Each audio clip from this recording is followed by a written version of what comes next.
तर काय विषय भावांनो, दुपारी लय उकडत होतं. पृथ्वी म्हणला चल पोवायला, अर्धा एक तासात पोवायला मागं अर्धा एक तास पोवलो. जाताना लय ऊन लागत होतं.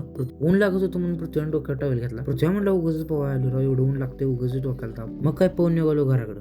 आता पोहून आलोय म्हणल्यावर पृथ्वीला म्हटलं 100% भुका लागणार आणि ती झाली. म्हणलं थांब बाबा जरा घरातनं जाऊन आवरून मग जाऊया खायला काय. तर घरातनं आवरून आल्यावर पृथ्वी म्हटलं 10वीचे पेपर सुटले असतील. एका पोराकडे काम होतं पृथ्वीला म्हटलं आताच गेलं पाहिजे. आता पेपर सुटल्याच म्हणलं पोरं असणार. पृथ्वीला म्हटलं नंतर जाऊया. नाही म्हटलं आपला काम बनता तो भाडमी जाई जनता. बस स्टँडवरून डायरेक्ट घरी आलो. लिंबू सरबत घ्या. लिंबू सरबत घेऊन पृथ्वी म्हटलं आता तर खायला चल. त्याला घेऊन गेलो माहेरमध्ये. तिथनं परत किल्ल्यावर गेलो. खायला म्हटलं किल्ल्यावर काय तर कार्यक्रम आहे म्हटलं बघून यावं काय विषय.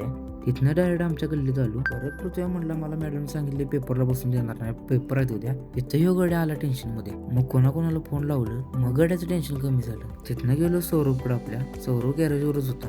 सौरभला म्हटलं आटप जरा राईट टाकून येऊया गावात.